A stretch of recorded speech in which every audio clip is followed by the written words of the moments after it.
वेगळं चेंबर, अण्णासाहेबाला वेगळं चेंबर. आता कारण मंदिर इतकं देखणं बांधलंय आणि त्याच्या बाजूला ग्रामपंचायत अशी शोभत नाही, म्हणून आपण ग्रामपंचायतची इमारत एक चांगली गावात बांधून घेऊ. बौद्ध समाजामध्ये, मागासवर्गीय समाजामध्ये काही सभा मंडपाचा विषय आहे, समाज मंदिर बांधायचं आहे किंवा बौद्ध विहार बांधायचं असेल, इकडं काही आपल्या मंदिराच्या प्रांगणामध्ये सभागृह बांधायचे आहेत, सभा मंडप बांधायचे आहेत, असे अनेक कामं तुम्ही आता मला सांगितली. कुटनूर टू कर्लाटगी हा एक रस्ता आहे, तर तो रस्ता किती किलोमीटर आहे? तो रस्ता करून अन्य काय काम असतील तर तुम्ही नक्की सांगा. तालमी जवळचा घाट आहे, बघितलं तर करून देतो चांगला, काय काळजी करू नका.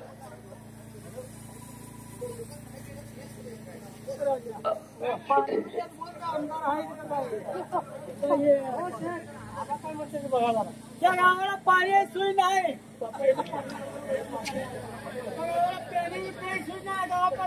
बघा, 29 गावांचा जो पाण्याचा विषय आहे, मी 2 वेळा मंत्रालयात बैठका घेतल्या, सरपंचांना माहित आहे. सगळे 29 गावाचे सरपंच मी ग्रामीण पाणी पुरवठा मंत्री यांच्याकडे घेऊन गेलो होतो. आणि आता बघू आपण त्यातनं काहीतरी मार्ग निघेल अशी आता परिस्थिती झाली आहे. तिने एक अहवाल पण दिलाय. तर आपल्याला आमचं म्हणणं होतं की तुम्ही प्रत्येक गावाची स्वतंत्र योजना करा, प्रादेशिक योजना फिरणारताना कुठून काय कशी डिझाईन केली मला काय कळत नाही त्या अधिकाऱ्यांनी. आणि पलीकडं सगळी पूर्व भागातली गाव आहे, म्हणजे काय इंजिनियर म्हणजे कुठल्या शाळेत शिकले होते कुणाला अशी योजना डिझाईन केली त्यांनी. तर आपण ती वेगळी योजना करून घेतोय, त्याबद्दल तुम्ही चिंता करू नका.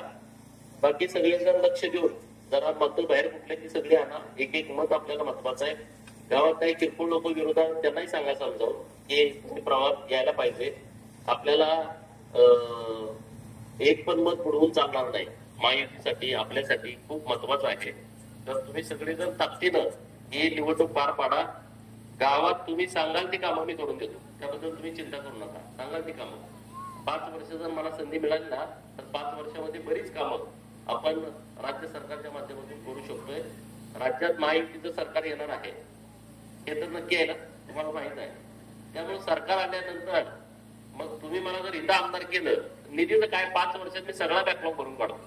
परत मी जेव्हा येईल 5 वर्षानंतर इथं मत मागायला या कट्ट्यावरती, तेव्हा तुम्ही म्हणणार चला आलाय फक्त येऊन जावा, कामं आमची सगळी झाली. अशा पद्धतीने मी तुम्हाला कामं करून देतो, त्याबद्दल तुम्ही अजिबात चिंता करू नका. सगळे गावकरी एक झालाय या निवडणुकीमध्ये, गट तट विसरून, त्याबद्दलही मी तुमचा आभार व्यक्त करतो. आणि कुणाच्या मनात शंका ठेवू नका, आमचं कसं होईल, आम्ही मतदान केल्यानंतर एकट्याला क्रेडिट, आणि आम्ही सगळ्यांना बरोबर घेऊन जाणारी माणसं आहोत, त्याबद्दल तुम्ही चिंता करू नका. सगळ्यांचा मान कसा राखला जाईल, सगळ्यांची कामं कशी होतील, अशा पद्धतीनं तुम्हालाही सांगतोय हे सगळी कामं व्यवस्थित होतील, काही चिंता करू नका. आणि तुम्ही सगळं गाव एकजूट करा आणि माझ्या पाठीमागे उभा करा. डफळापूर अख्ख्या जिल्हा परिषद गटामध्ये तुम्ही आता सगळीकडचं वातावरण बघताय, तुम्ही रोज काही बसत नाही, सगळ्या 10-20 जणांना फोन लावल्याशिवाय तुम्ही झोपत नाही. त्यामुळे माझ्यापेक्षा जास्त अंदाज तुम्हाला आहे. परिस्थिती पूर्ण बदलते. डफळापूर गाव तुम्हाला लागून आहे. देगू दादा, अभिजित दादा, सगळ्यांनी ते गाव आणि तिथे अनेक सगळी मुलं आहेत नवीन, सगळ्यांनी गाव 70-75% एका बाजूने केलंय.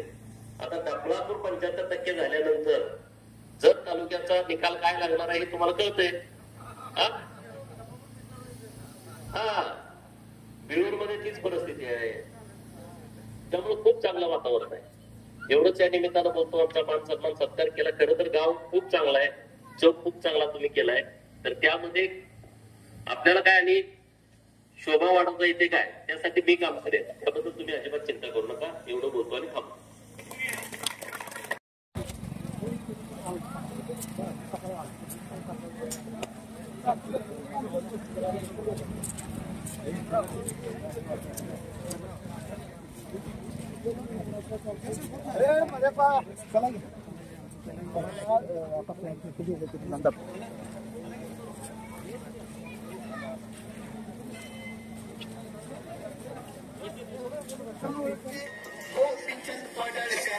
विजयी हो दे,